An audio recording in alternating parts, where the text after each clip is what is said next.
It's my song! Let's sing it! It's gonna be fucking awesome! Come on! It's gonna be fucking awesome! You know the words! It's gonna be fucking awesome! That's it! Sing! It's gonna be fucking awesome! Yeah! Hello, everybody. Welcome back to another awesome episode of Coolest Alive. And for those of you who've been listening to the show for a long time, you might be able to tell my voice is a little bit fucked up right now. I finally, as I've been promising, I got to the dentist. I got a bunch of work done yesterday. And oh my goodness, I'm on a few drugs and I feel like absolute garbage.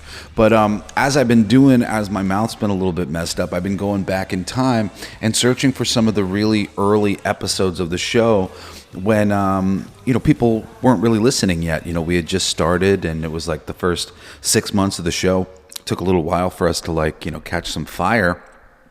I think we're up to almost 1 million downloads a month now for Coolest Alive, even with 5 or 6 episodes a month now, which is less than we've been doing. But I want you guys to hear some of these episodes. There's some that I did a lot of work on, like the multiverse episode or the Rotten Tomatoes episode. And then there's my origin story. I did a series of episodes about my time in comics in the creative field. I've actually had a lot of people asking me about it recently, and emails and stuff like that. I don't post really on social media anymore, but I do check my email, and I've had a bunch of people asking me questions about my origins, my history, and I was gonna send people back to these episodes, but then I went, barely anybody got to hear those episodes, so let's come back around again and do it. And the cool thing about this is, at the time that I was doing this episode, I was launching my King of Kings Kickstarter. King of Kings is a comic book that I put out with my company, Blacklight District Studio. We did pretty well on Kickstarter, and it was great. And at the time, I was promoting it, and it ties directly into me talking about making comic books and publishing comic books and everything that it took to get me there. So today we're going to be talking about that, and I'm not going to edit the show much. I'm going to come in at the end, and I'm going to, take over just to say goodbye or whatever. But I'm going to let the show start just the way it starts, because I was super excited because we had just launched the King of Kings comic book on Kickstarter.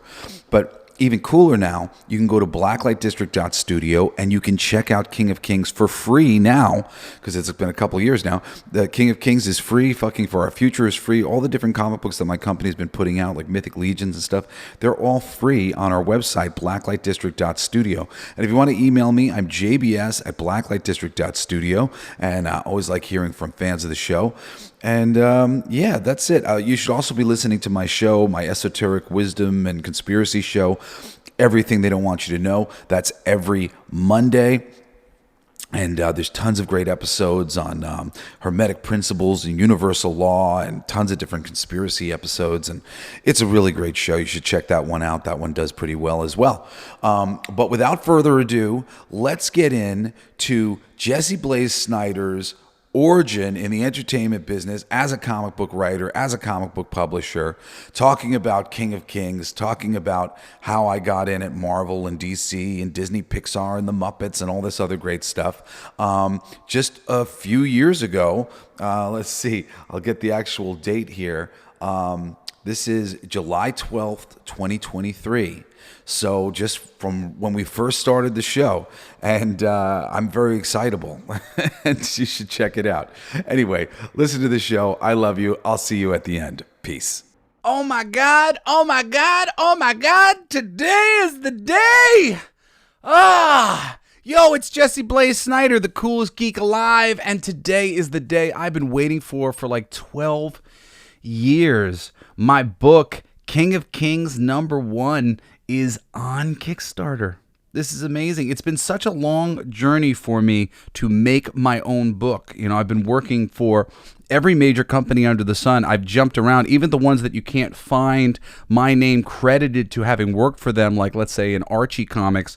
Oh yeah, I did. I almost worked for them for a little bit. You can't find any evidence of it other than if you go on my computer, you can find pitches and you can find scripts and you can find things that I wrote, but you wouldn't know.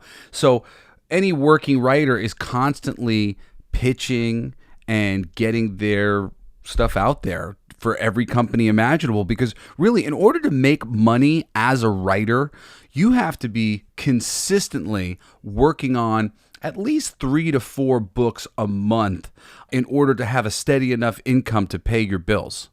And honestly, just to hustle to get a job at a time is really tough. It's when all of a sudden you become in demand that you can be getting multiple gigs at once. But to hustle to get multiple gigs at once at any given time means you're just constantly hustling. And invariably, things just kind of go one gig to another. So today, I'm going to talk specifically about comic books and about my journey into the industry. I have studied comic books for my whole life because my father was a really big fan. And he's the one who gave me my first comic book in January of 92. I wrote out my comic book milestones a while back and I still had it. He gave me a copy of The Thing, number 34. It's the first comic book I ever laid eyes on. And I was 9 years old. And I thought it was pretty cool. I liked The Thing. He was a funny character.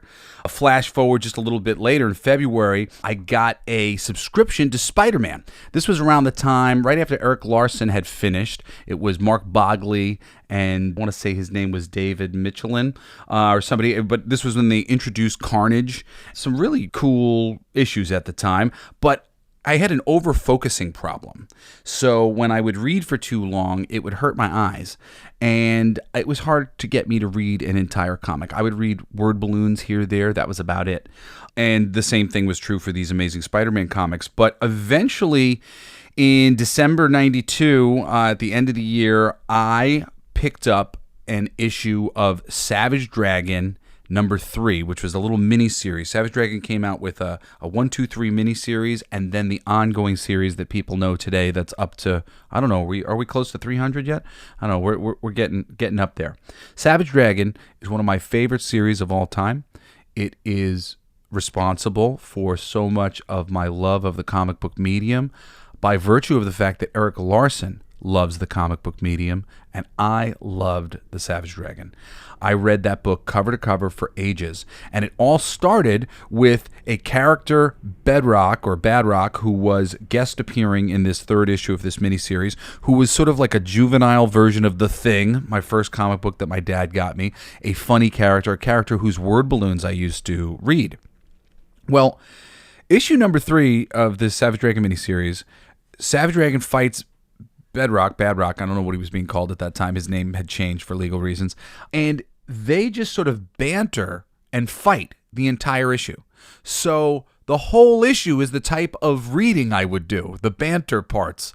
I would read the banter, and the banter was amazing because my favorite character, Bedrock, was being juvenile and stupid, and the Savage Dragon was being just sort of mature and commentating on the stupidity of so much of the behavior and the drives of these things. He was very grounded in a wonderful way and funny.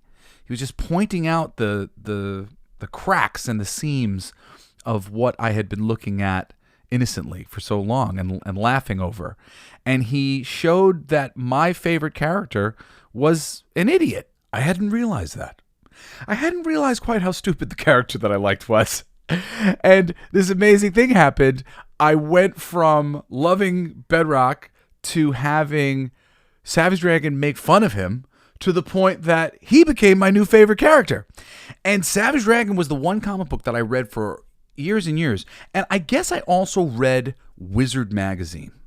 I love art, and I always wanted to be an artist. I wanted to be a comic book artist for a little while. Ultimately, I would tell you that I had some back problems that would make it very frustrating for me to get the art to the quality that I liked, and I ended up shifting into writing.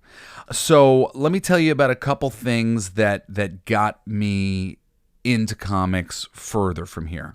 One, I started working at 7-Eleven when I was like 15 or 16, and I've been reading Savage Dragon and some Wizard magazines for like 6 years, and I hear that Deadpool's a really funny character, and this is before Deadpool was Deadpool. I'm one of the original people who love that character and has popularized that character, starting with issue number 20 from the newsstand of my 7-Eleven. I picked it up and I would read it in the bathroom. I ended up buying them. It was great. I really enjoyed it, and even more than that, starting to buy issues of Deadpool. Within the pages of Deadpool were promotions for other comic books that were going to be released by Marvel Comics. So really quickly, I picked up Uncanny X-Men 360 and X-Men 80, one of which was being written by Joe Kelly, who was the same writer of Deadpool. I said, well, if he did this, I like that writing. Maybe I like this writing. And I also gave a shot to the Marvel Knights line, which I've talked about before, Daredevil, Punisher, Black Panther, and the Inhumans. 3 out of 4 of these ended up blowing my mind and got me deeper and deeper into comics from there. And I'll just say that a relationship with a good friend of mine, Greg Aberback, shout out to Greg, got me into Batman, him into Savage Dragon. We traded collections, and I kept giving him comic books and he kept giving me comic books, and we geeked out together. It was a nice thing. And then from there, I started reading Action Comics because Joe Kelly was writing Action Comics, the Deadpool guy again. I love that guy. So I was like, all right, I'm going to go read Joe Kelly. And Superman, a new love for me. I love Superman. We've talked about that. So I read Superman for a long time after Joe was off the book and other people were on the book. And I read comics galore. When I realized that I was going to be a comic book writer, I pledged myself to studying the thing, and I started to buy as many classic graphic novels and just learn everything that I possibly could about this medium, and specifically the universes of Marvel Universe and DC Universe, because I really wanted to get in there and I wanted to participate in what I saw as the writing of the classic stories. I want to be a Frank Miller. I want to be an Alan Grant. I want to be one of these guys who puts his mark on this thing that I love so much, a Batman or a Superman or Spider-Man or Wolverine or the Hulk. I wanted to write the classic stories that fans would love. And I knew that if I knew the history and the previous stories that had come better than anybody else, that I would be the best man for that job, and they'd be stupid not to hire me. And I swear, I did that diligently. But there are so many other things that kind of come up along the way when you're trying to write for a publisher. And we're going to talk about all these things today. I don't know if we're going to end up cutting this into like 2 episodes. I think we may, because there's a lot of things that I want to talk about here. This is my whole career, and there's been a lot of stuff. But with every project that I've ever done, I've really tried to make a masterpiece. I've swung for the fences every single time. Every single time I went, how do I make this the best version of the thing that anybody could hope to find? And unshakably, there would always be something that would wind up getting in the way that was completely out of my control, and usually just inherent in the system the way it's built right now. And that's what we're going to talk about. Marvel and DC, Disney, Pixar, through licensing, doing licensed comic books, and all of it is the same system. Comic books are just a microcosm of the film industry and the book industry and the music industry, all these things. And I actually work in a lot of these industries because I also do voiceovers and I host and I write music. And so I understand a lot of this a lot better than I think most people do in terms of how it all relates to each other, and it is all very similar across the board. But comic books is where I know it the best, where I studied the hardest, where I was the most dedicated and diligent, because it was the area filled with the people that I looked up to the most. I don't care about directors and screenwriters as much as I care about some of these brilliant comic book creators. I really just value the ideas that have been put forth, and I feel so much more connected to them as writers, having spent so much time with them. When you're reading a book with someone month in and month out and month in and month out, you have a relationship with somebody. It's like you have a pen pal. They don't know that you're their pen pal, but they are. And the great writers, boy, do you come to appreciate the fact that you've had a pen pal relationship with them. And that's what I've always wanted to give back. That's why I didn't want to work in film. I wanted to work in comics. I wanted to have a pen pal relationship with people. Isn't that nice? I didn't know I was going to get choked up talking about this, but like, it really means something to me. At times in my life, when I felt the most alone, I was reading comics, and there were people who I felt close to because I was reading their story month in and month out. And those relationships mean more to me than any of the others. My relationship with directors and TV stars and movie stars is not the same as my relationship with the people who have made the comic books that I love. And I count more than just the writers, the artists, the letterers, the colorists. You know, there's a team of people who go into making these things, and seeing their name every month. You know, Chris Eliopoulos, who is a letterer, he's a friend of mine now, but he's somebody that I grew up seeing his name. And it seems so silly that when I met Chris, I wanted to be his friend because I felt like I already was his friend. I had a relationship with him. He didn't know about it.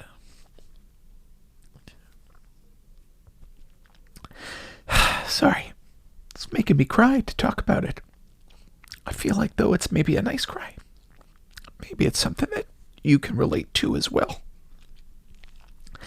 The wonderful gift that it is when you really connect with something and you don't feel so alone.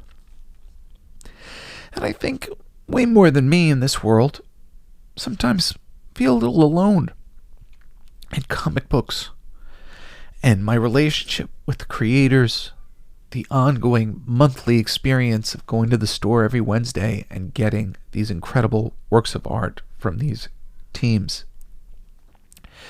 It's the most meaningful relationship of my life next to my children. You know? And I don't blame them when the movies aren't good or the TV shows aren't as good as they could be.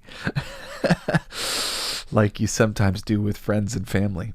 I mean, I don't take it out on the old thing when the new thing sucks. You still love the old thing. The old thing is still just as it was. You know, that's why it's like you can't erase these things from history. I have these books still. Some of them. I've lost some things in fires and a couple other things, but I have a lot of these things, and they don't go away. They'll stand the test of time. Batman: The Long Halloween, I can always go pick it up. It's in print right now. It's so nice. I can return to these books, and I highly recommend you guys do. But more than that, I pray that you guys are able to find your way to that monthly relationship, that weekly relationship. I hope that I can be a creative person who creates his own way right now through Kickstarter and through my own companies and publishing that I am right now, to establish that relationship with you, that ongoing connection. That is so valuable. You don't get that from reading a graphic novel. You get that from going to the comic book store every Wednesday. And it's really worth it. It's really worth it. I don't have a ton of books to recommend at the moment that I think are like the hot ticket. But if you go to a store, they'll tell you, they'll direct you, they'll ask you what you like. Go to a store, try it. Go every month and get a book. My relationship with Savage Dragon was magical, is magical. And I mean, it really segues me perfect into my next thing, because I had a relationship with Wizard Magazine. I really liked that magazine. I used to collect the cards. I used to collect action figures. Before I read comics, I bought action figures, DC action figures, Marvel action figures. I liked the characters. I just didn't read a lot, basically. And then one day, I'm reading the magazine, and they start making all these references to Twisted Sister. And as some of you guys know now, and I always feel so weird talking about this, I'm just a regular person. Like everybody else, I like to be treated like a regular person. I believe that we're all one. We're all even. There is no better or worse. So celebrity stuff, like I hate bringing that up because it tends to make people change their attitude about me and give me either unfair power or unfairly try to detract from me because they feel like I've been given unfair power. And forgive me, I didn't ask for any unfair power. But on some levels, there are always unfair power, but there's unfair power for everybody. If you're on the basketball court, unfair power comes from height. and if you're on the football court, the unfair power comes from weight. And on it goes. But being the child of a public figure, in general, it just sort of makes you very self-conscious of your life and of life. Unless you're just completely thoughtless and you don't notice the consistent behaviors that people have. But because of celebrity, sometimes you can get places, and Wizard Magazine kept name-dropping Twisted Sister. And I told my dad, hey, they're name-dropping Twisted Sister. Maybe we could write a letter or something like that. We can get invited to Wizard. I wanted to go to Wizard. So sure enough, we got invited to Wizard. We got a tour around the whole place, and I made a couple relationships while I was there. Flash forward a little bit further, I get free tickets to Wizard World Chicago. I live in New York. I have to take a 16-hour bus ride. I'm just like a 17-year-old kid or whatever, making as much money I could so that I could get a bag, go to Wizard World Chicago on a bus for 16 hours, hang out there for one day, go to a motel for like $60, get back to the convention, and then get back on a Greyhound for 16 hours to come all the way back to New York, just so I could meet Eric Larson, the creator of the Savage Dragon, who I thought he was from Chicago because Chicago was where the Savage Dragon took place. That's specifically why I went to Chicago, because I thought in order to meet Eric Larson, I would have to go to him. As it turned out, he just thought nobody had ever used Chicago and he thought Chicago was an interesting place, so he made that the setting for the Savage Dragon, and he was traveling to Chicago as well. But I did meet Eric Larson and drive him nuts, especially over the next couple of years. That's how I met Robert Kirkman. He and I have been friendly since we've been young, long before he was the Robert Kirkman that everybody knows now, the creator of The Walking Dead. When he was doing Battle Pope, he and I are both huge Savage Dragon fans. And Eric would do these little fan meetup things, so you would get to go sit down with him and have lunch and ask him every question. And I would literally bring him piles of 50 books. And I would make him sign. I guess it was like a show of my affection. Here you go. Here's 50 books for you to sign. Here's another 50 books for you. I did that to him multiple times. I have so many things signed by Eric Larson because I would just go down to conventions and harass him. And he used to do sketches for people for free. And I have tons of cool Eric Larson sketches that he did for me. Oh, geeking out, just thinking about it. So cool. Anyway, that's really largely why I went there. I don't know if it was that year or the next year where I started thinking about writing comics. I think it was the next year because I went back to the convention again and I got into a couple parties because some of the people that I knew about at Wizard, I did the bus thing again. I think this time I might have went with a friend. But I had done a journey. I have been writing poetry and songs basically the longest since I was little, just singing to myself. And then when I could talk, I started writing songs and poems. I like wordplay and puns, that kind of stuff. I would always write love letters and love songs to my girlfriends that I liked. I'm a lover. I like, oh, hey, Emily, take this note from me. So that was kind of the beginning of my writing. And then I really enjoyed things like journals and essays when we had to write in school. So I was on the newspaper and I was part of the literary club and I got things published in the literary magazine. And eventually I moved and I went from having a really amazing art teacher who had graduated from Cooper Union, was super cool hippie chick. And then it switched to this new teacher who wanted me to start from scratch and was very stifling.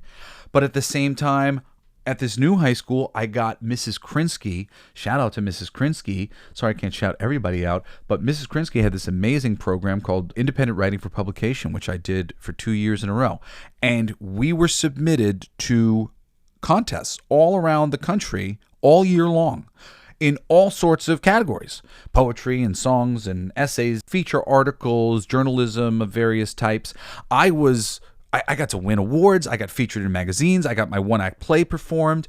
I was a runner-up in Emerson College's annual journalism competition. I had like really, really a great run, and it was super inspiring. So it switched my gears from, okay, I'm going to be an artist to maybe I'm going to be a writer. And the first thing that I did is I got really excited because I had written this amazing short story called Remember Me, Dragon. I really like it. I'm sorry, I'm complimenting myself. It was based on an image that I had seen in a Riffs book that I loved, and I did like a approximation of the drawing and wrote this story about it. And that made me want to be a writer, to actually be a storyteller. And I started working on this novel, and I wrote the introduction and the first chapter, and then I got writer's block. And my dad told me one day that they say that you should write what you read. And I realized I didn't really read a lot of novels, even though I knew how to do it, and I thought I was pretty good at doing it. Actually, I tended to think a lot of the writers were very boring, and I thought I had a knack for sort of writing things in ways that were a little bit easier to digest and not so boring to sit through, because, I was somebody who, my eyes would hurt when I would read, so I really needed a lot to get my attention. But when he said that, I realized that everything that I had really spent my time studying as a medium anyway was comics. I really loved comic books, and I was looking at comic books to be an artist.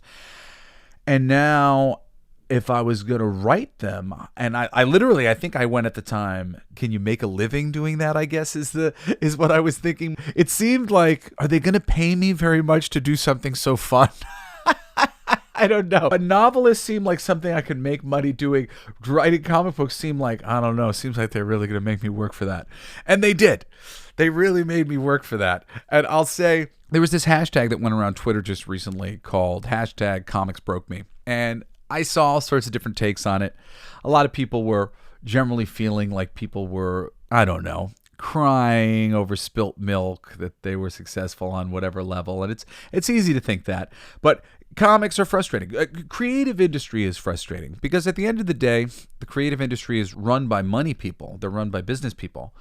And the business people tend to have other priorities, for one, and often just don't have great taste, and sometimes can't see the forest for the trees of why something that you understand is a very good idea is a good idea. They can't see it. They can't see it the way a fan sees it.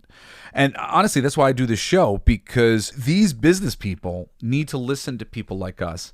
They don't understand the disconnect between where they're looking at things from and where art needs to be made from in order for it to succeed. And to be able to talk about all of the frustrations I had over time as a writer trying to work for these companies and give them my best. I mean, really, it's just like, imagine somebody diligently showing up at your door every day going, I am ready to help you produce the greatest things you've ever done. I will work as hard as humanly possible in order to do so.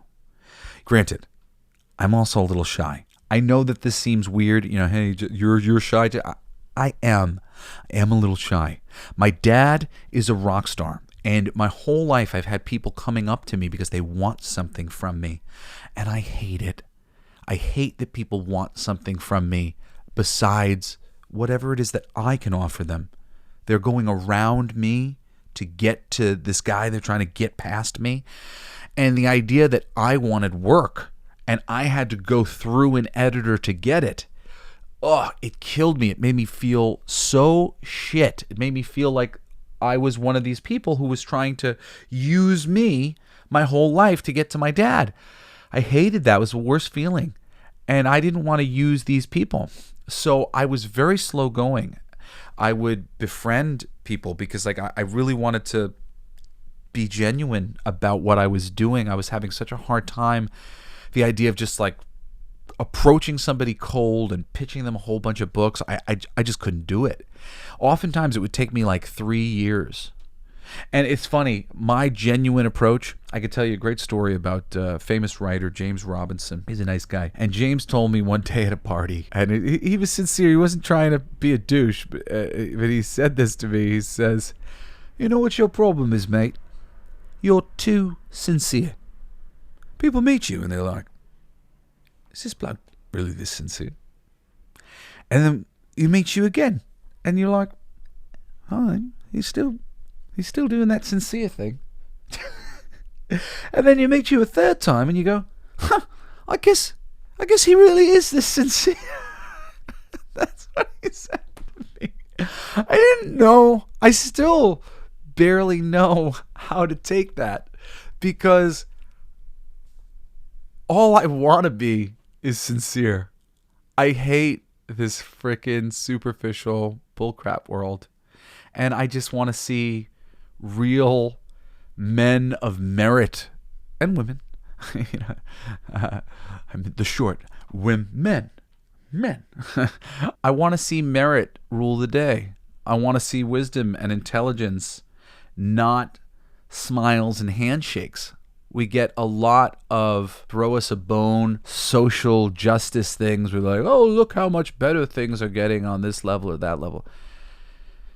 It's not that level in which people are suffering. It's this poverty. It's this having to be so stricken and have your nose so hard to the grindstone. And if I want to try to write comic books, I also got to take so many other jobs at the same time. Like, I've always had essentially like 5 jobs going on at any given time. I don't have one career. I have so many careers because every one of my careers that I do are so volatile.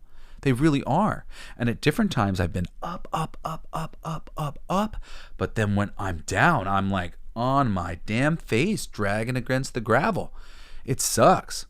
So it's very frustrating to be a creative person in this business and know the way forward better than anybody and not be able to help. And at the same time be struggling because of my desire to help. I don't know what the answer is to make any of this any easier, but it's certainly not an easy business, but none of them are. So I do feel for all the people who say comics broke them. At certain times, comics has broken me, but you get back up.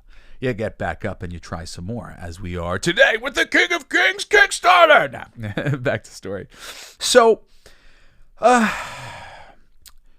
when I decided I was going to write comic books, I started with the Marvel submission guidelines. I wrote 2 stories. One of them was like a little send up to the Spider-Man Tangled Web thing that they had done at the time, which was an ongoing series that featured really interesting, artsy kind of creators doing different things with Spider-Man and his Rogues Gallery. I happen to love that book, of course. And actually, we'll say homework for today. See if you can track down some Spider-Man Tangled Web trade paperbacks. Specifically, there's a story in there about Crusher Hogan. It's a one-shot story. And there's a story in there about one of the Kingpin's employees called Severance Package. Those 2 stories are 2 of the best comic books that I've ever read in my life. They were so awesome. Something that really transformed what a comic book was in my mind and brought some amazing humanity and depth to these superhero stories that you don't always see. See if you can track down that trade paperback for Spider-Man Tangled Web. By the way, if you've ever taken one of my homework assignments for real and gone off and read or watched whatever it is, I want to hear from you. Write to jesseblaze@jessesnider.com. Do you agree? Was it an amazing comic? Was it an amazing film? What did you think? Did it hold up? Do I have the great taste that I believe I have? Let me know. Tell me if I don't. So my story, loosely inspired by these Tangled Web type stories, was called Bottom Dollar. And the other one was this Punisher 2-part that I wrote, basically because of my love of Batman. I wanted to bring aspects of Batman to the Punisher. There was a lot of things that were like almost religious within the Batman mythology. Things like guns are the weapon of the enemy, hard lines that Batman took. And I wanted to give the Punisher a bunch of hard lines like that. And I created this story called Happy Birthday, Son, where you found out that for years the Punisher has been violently celebrating his son and his daughter's birthday, his wife's birthday, his wedding anniversary, Christmas, Easter, Halloween, and the 4th of July. There might have been a couple others or whatever. But it was just this list of times when the Punisher was most active because he was most miserable. And for me, Punisher was this like Prince Charming gone wrong. Like he could have had happily ever after, but every one of his things that he loved were murdered. So now instead he's got angrily ever after. And that was how I wanted to write the book. And I wrote a really great 2-part story. It was, you know what? Honestly, it wasn't great. I wrote an okay 2-part story. My friend Mark Sumerak, who I had met through Wizard World Chicago and those connections, he was a low-rung editor at Marvel Comics, and he was a wonderful, wonderful man. And he helped me with my Marvel submission. And when he was done working on it with me, it was great. It became great. But honestly, there was a whole bunch of things that like I was definitely a little bit embarrassed, like ashamed. Like when it was pointed out to me, I was like, oh yeah, no, that is a much better idea. You're smart. And Mark is a very talented writer in himself. Shout out to Mark Sumerak. Love you, Mark. Wouldn't be here without you, buddy. Well, I would be, but you are one of the important people who I would have had to meet somebody else like Mark if I was going to continue forward. You know, Mark really took the time. He wrote me back multiple page letter, giving me notes on my script to help me forever and for good. And forever, Mark, I will kiss your feet. A friend of Mark's is Chris Sotomayor. He was the one who was responsible for me next getting work, even though there is a divergent path that came up here where I almost got right to the top of the heap at Marvel all of a sudden when I got invited to tour Marvel with my dad, again, because I'm a diligent reader and I noticed him being name dropped, not by name. Actually, there's a old website called The Pulse. They were a sister website to The Beat, run by Heidi McDonald. Jennifer Contino is the person who ran there. I've been friends with Heidi and friends with Jennifer for ages and ages and ages. They're like some of my oldest friends in comics because I used to write as a journalist for The Pulse as the geek. Funnily enough, I was the geek and I wrote reviews of comic books and stuff. And I did a couple interviews. I did an interview with Dan Slott and Eric Larson and a few people. Anyway, I didn't do it for very long because eventually I decided that I needed to put my energy into writing fiction. I really like writing features and articles. I just like to write. So I didn't mind doing the journalism, but there was a lot of energy that goes into that, and I put everything that I have into those things. So I found myself just kind of getting a little lost in the journalism and making that stuff fun, and I decided to rededicate myself to writing. And pitching comic books specifically. So Joe Quesada does an interview with Jennifer Contino on the website. And I see that Joe is talking about me. He's not naming me, and he's not naming my father, which I didn't know that he knew my father, but he's talking about us. I had met Joe on the balcony of the Hyatt Hotel, which was right next to the Chicago Comic-Con, and they used to do this Beatles convention in the lobby. Literally the same weekend every year, where they would be literally singing Kumbaya Beatles songs on acoustic guitars all throughout the building.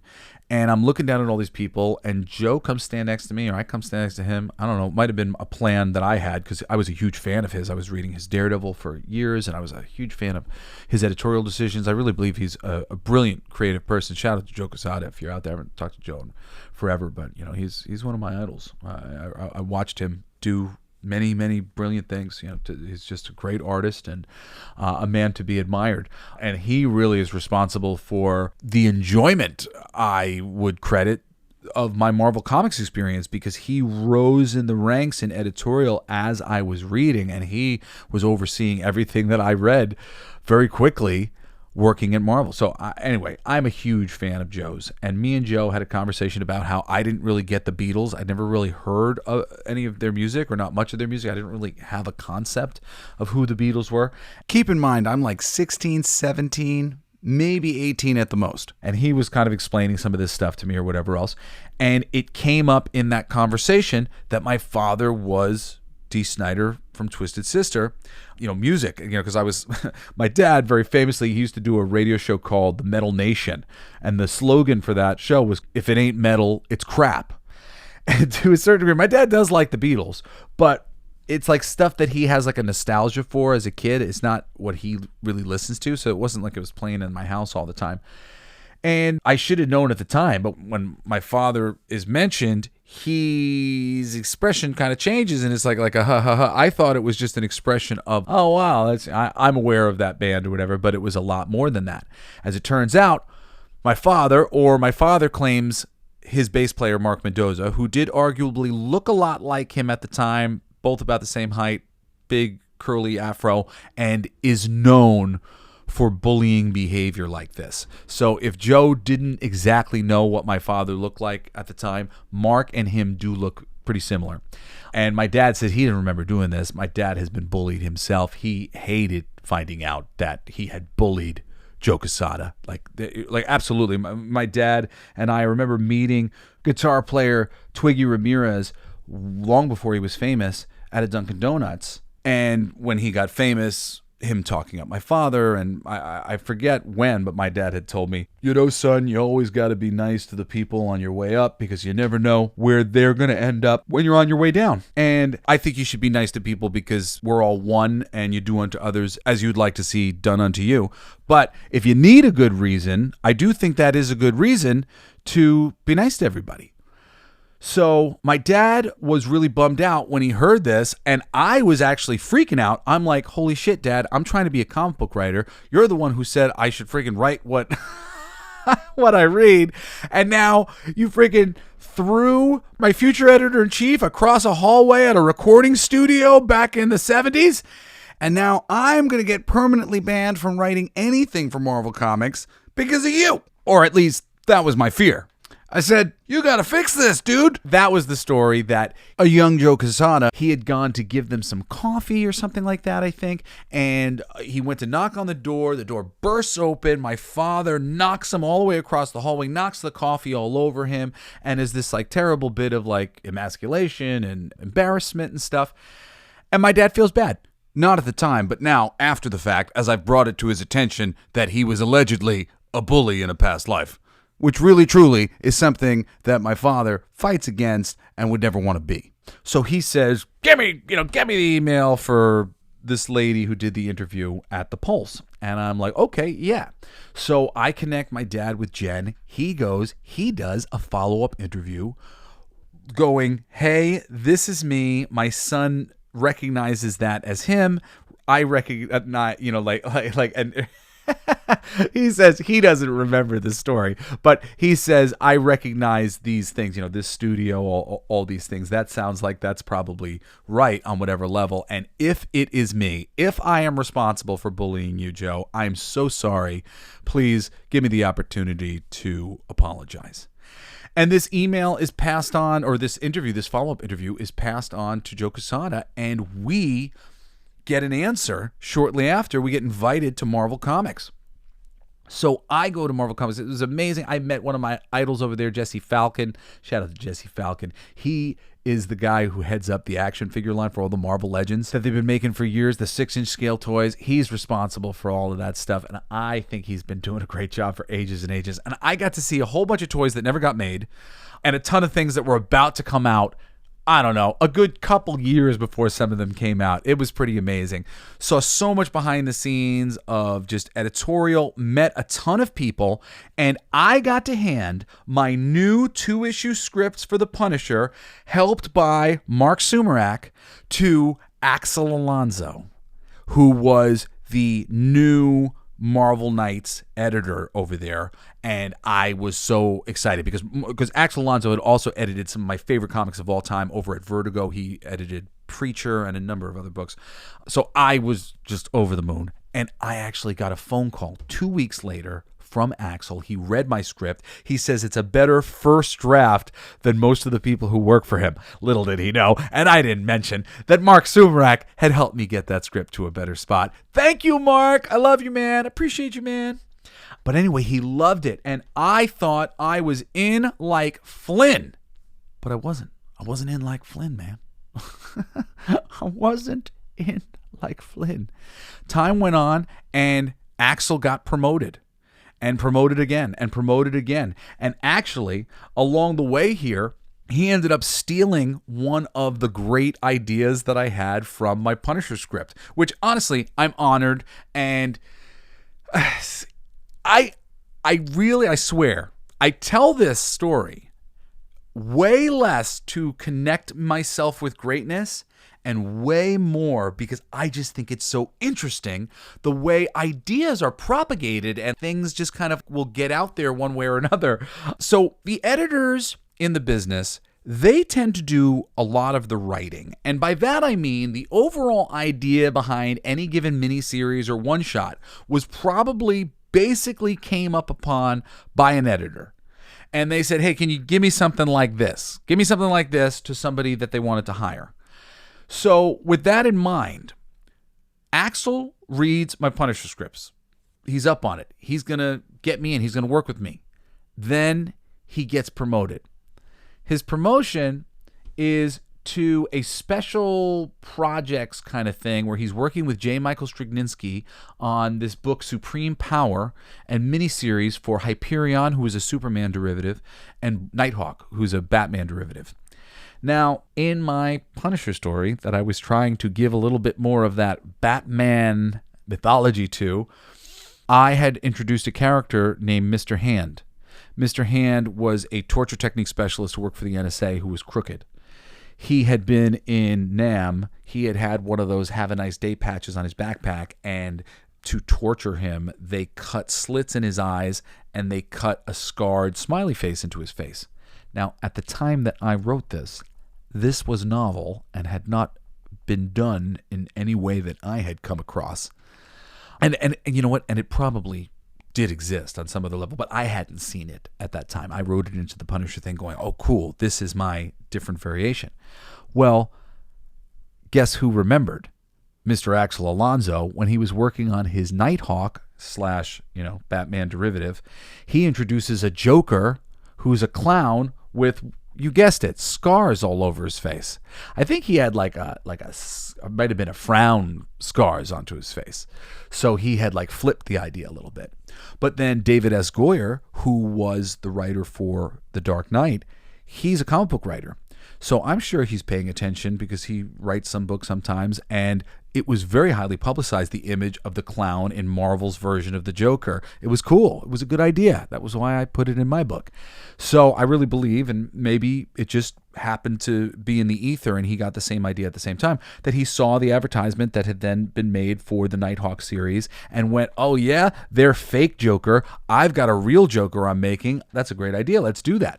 Or he just pulled the same idea out of thin air, which is possible, which is totally possible, because I swear to you, I wrote a Batman story, and I'm getting ahead of myself, which this might have to wait until next episode when we get into DC Comics at further length, but I wrote an audition script for DC, and my one-shot audition script had Batman and the Joker, and it was strikingly similar to The Dark Knight. Granted, he probably would have finished his script before I had finished mine. Making a movie takes a lot longer, and making a comic is really short.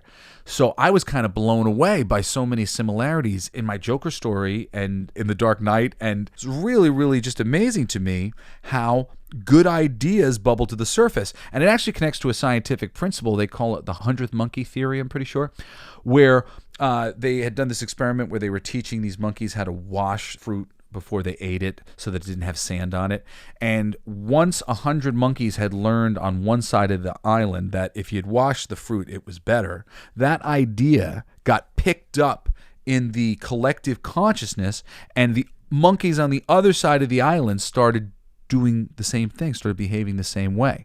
So this is really interesting. There's a great book called The Field, which talks about sort of the electromagnetic fields. And people talk about our auras, which connect us or whatever, but also the planet Earth has a field, just like in Avatar, the James Cameron movie. A lot of the things that are going on in Avatar, he's basing on the reality. These jungles are an ecosystem where all their electric fields are connected to one another. We are all tied together with this stuff. And of course, the most obvious proof examples of this are birds flying in a V, whales swimming in a pod. Animals all the time are connecting to and being sensitive to their electrical field in order to accomplish great things. Imagine what we could do. So it's said that when a good idea comes into the consciousness, it's just a matter of time before somebody gets it. A lot of people get the same idea at the same time. And it's been proven time and time again in the film business, in book businesses, in music. Anyway, continuing on. So I end up being devastated by Axel Alonso because he doesn't have any time for me. He literally got like 3 promotions over the next 6 months since I spoke to him on the phone. And he basically said, hey, look, I don't have any time to do this.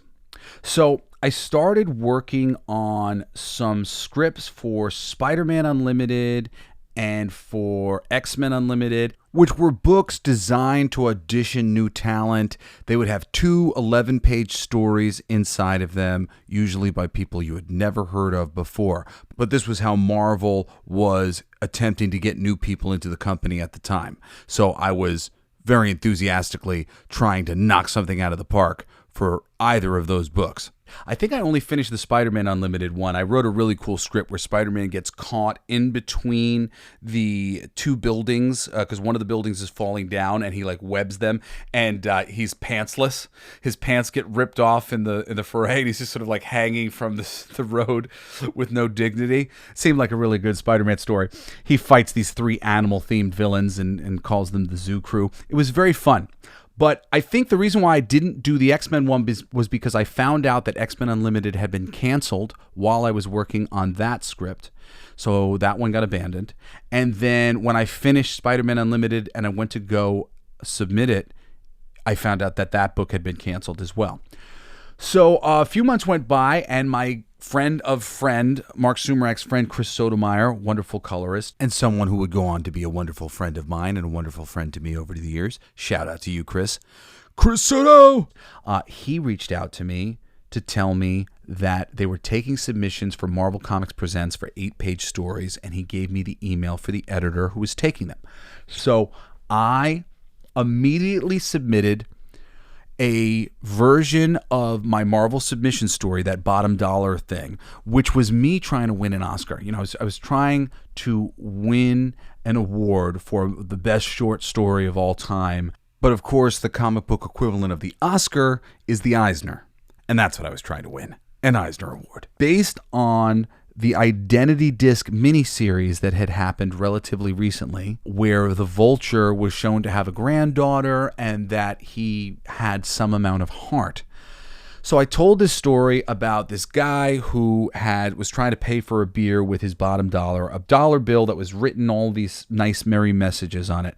Congratulations, good luck, etc. And the bartender won't take it. He's like, what happened? And the guy says, my American dream fell apart. My son tried to stop some gang violence. He ended up getting hit in the head with a brick, has been in a coma, and they've lost everything. He's had to send them all back home to his country of origin and had to close the business down, and now he's just waiting to catch a boat back to send himself back home. And after this sob story, this character who came in a trench coat with a big bag, he puts the bag on the seat next to the guy and says, hey, you dropped this, and leaves really quick. And the guy's like, what? I didn't drop this. And he looks inside, and there's all this money. And he goes running outside, and he looks up in the sky, and there's like the shape of an angel off in the distance. And then you like zoom back in the city as you turn the page, and there's a conversation going by. Tell me where the money is, Vulture.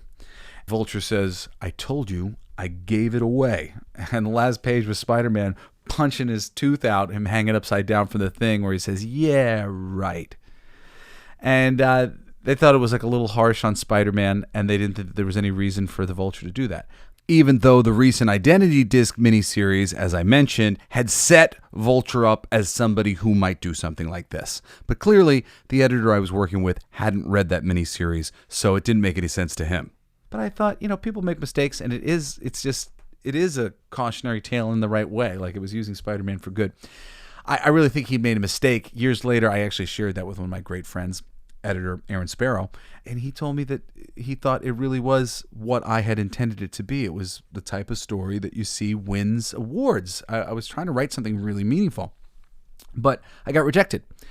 So I went, all right, well, if meaningful's not going to get me there, let's go the other way. And I flipped around an amazing Deadpool story. I was like, Deadpool's my favorite character. I know how he talks. I know what would be great. I know what I'd like to see. I'll fix it. So I wrote this great story where basically Deadpool goes to kill this guy, and his cell phone goes off right as he's about to kill the guy, wakes the guy up, wakes up all his bodyguards. He fights all the bodyguards, chops the guy's head off, and then he talks to the phone and he goes, all right, what do you want? Because it's Weasel calling. He's like, what do you want, Weasel? And he said, the guy says he'll double your money if you bring him back alive. And he drops the phone and he turns to the supermodel that the rich old guy was sleeping with, and he says to her, he says, "Do you got any duct tape?"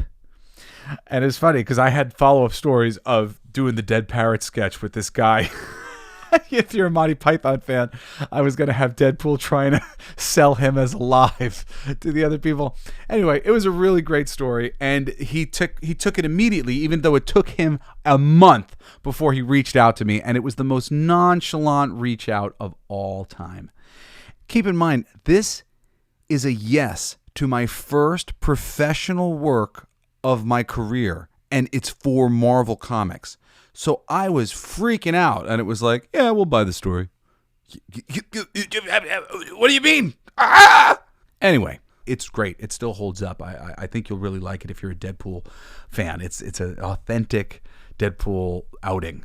And Marco Cicchetto, he did the art, and once it's out of my hands, it's more than just mine now. So I have to look at it objectively as the group's, and the group did great. Dave Sharp did the lettering. It's really funny and fun.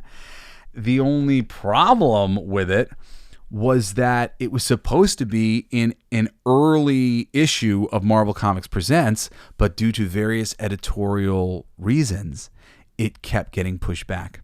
I think originally it was supposed to be as early as issue 3. Deadpool is included on the cover of that volume of Marvel Comics Presents. I used to have a big poster of that cover. I think it was by J. Scott Campbell. And they included Deadpool on the cover because he was supposed to show up in the 3rd issue in my short. But it did not work out that way.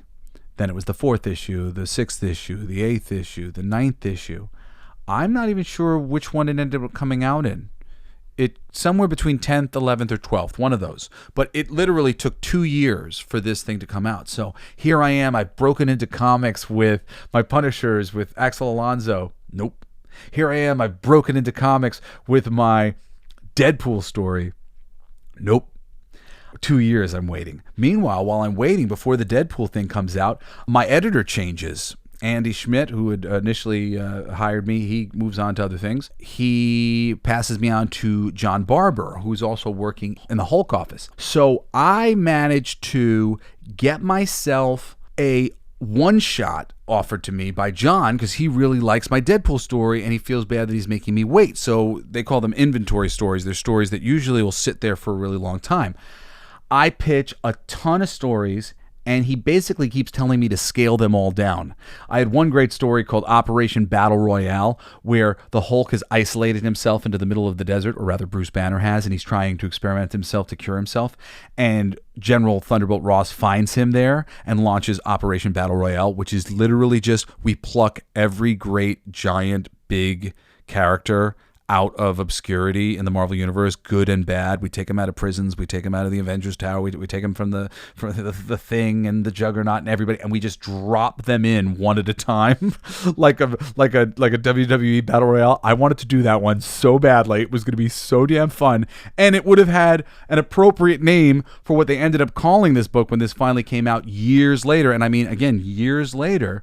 This thing that I wrote for them is called Hulk Let the Battle Begin. It was actually called Hulk and Bruce Banner in Slave to the Grind. And Slave to the Grind because it was a character piece. It was half about Hulk, half about Bruce Banner. It was mostly about how Bruce Banner gets his shit together after he wakes up in the desert in just his purple pants. It was a wonderful character study. I really love it. I'm very proud of it.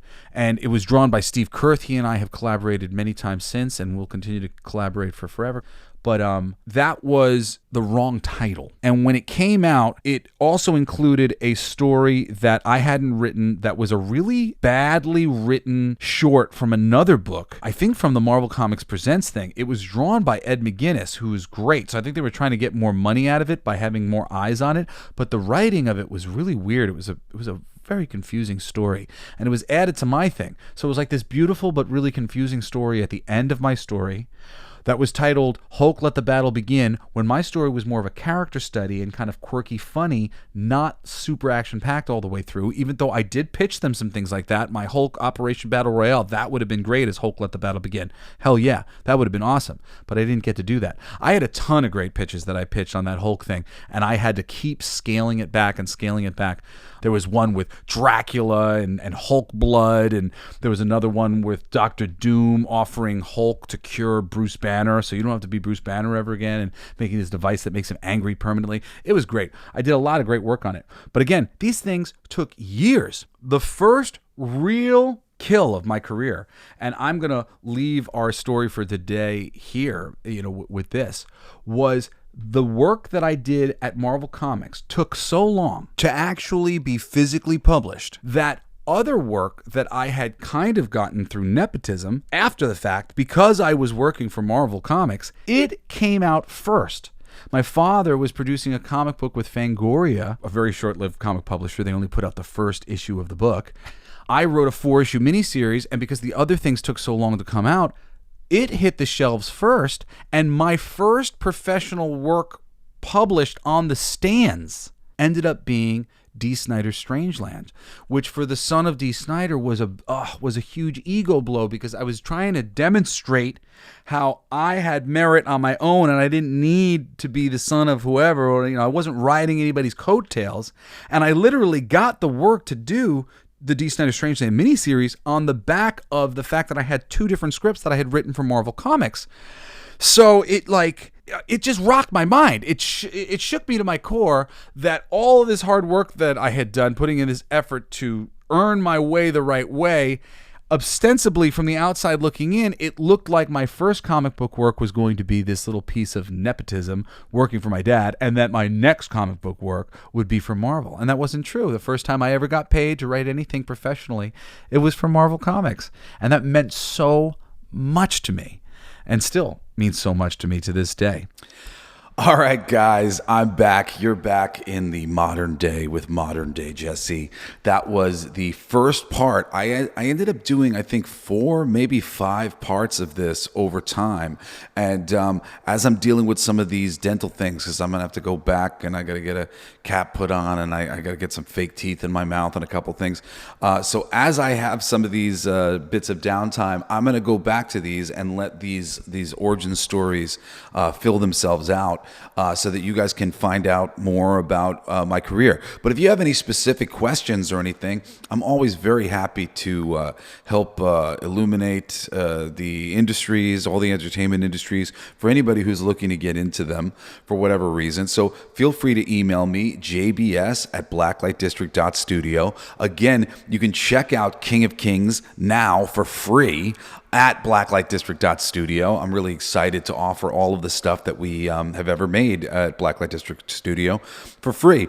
And I should say that I launched on July 4th a subscription for my music. Now, my music is all free on the website, but there's stuff that's coming out right now that won't be available to everybody for 6 months. In 6 months, everything that's just come out on July 4th and last weekend and what's coming out this weekend, you're going to be able to listen to that in 6 months for free on the website. But for the people who want to support me and what I'm doing and they want to be in at the ground floor, I do like a spiritual post every week, something really deep and meaningful to me, usually in association with the song that's been released, and a song coming out every weekend. A lot of these songs are these songs that I've made in really complex healing frequencies. They're good for your body, good for your soul, can help balance you. It's a cool thing, and some great songs. Some of my favorite things that I've ever written. I made like 7 albums last year, and I didn't know how to put them out, and this is how I'm putting them out. I'm putting them out a song a week. But you don't have to go and pay anything to listen to most of the music that I've ever written is up on the website for free. And all of the comics my company's ever put out are up on the website for free. If you want to do the subscription thing, it's like $52 for the year, and you get like a free cover of We're Not Gonna Take It, a mashup to We're Not Gonna Take It, and another Twisted Sister song called We're Gonna Make It, written by my father, D. Snider. You've been listening to Coolest Alive with me, your host, Jesse Blaze Snider. Don't forget to rate, comment, and subscribe for more excellent entertainment recommendations. Thanks for listening. It's gonna be fucking awesome. Come on, it's gonna be fucking awesome. You know the words. It's gonna be fucking awesome. That's it, see. It's gonna be fucking awesome. Yeah!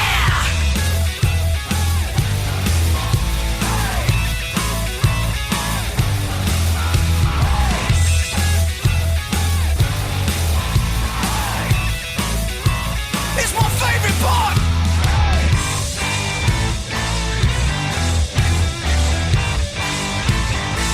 Isn't that heavy?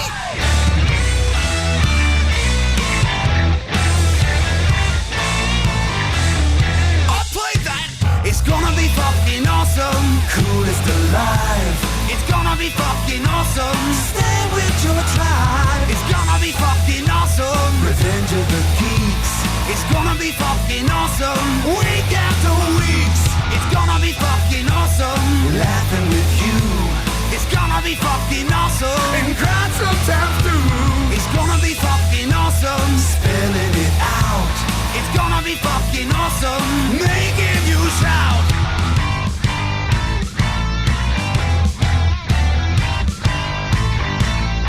I'm a genius. I got lyrics coming out me bum for days.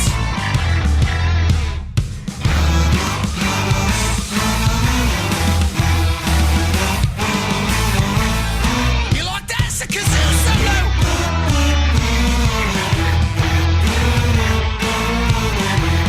I played that too. It's gonna be fucking awesome. Talking some shit. It's gonna be fucking awesome. Living your shit. My voice is fucking awesome. Food in our mouth. It's gonna be fucking awesome. Get in the mouth. It's gonna be fucking awesome. Tell all your friends. It's gonna be fucking awesome. Call right or text. It's gonna be fucking awesome. Raising the bar. It's gonna be fucking awesome. Straight to the stars. It's gonna be fucking awesome. It's starting soon. Straight to the top of the awesome. Passing the moon. It's gonna be fucking awesome. On with the show. It's gonna be fucking awesome. Ready, set, go. It's going to be fucking awesome. Fucking awesome. It's gonna be fucking awesome. Just wait. You'll see. You'll all see. The podcast playground. Hooray!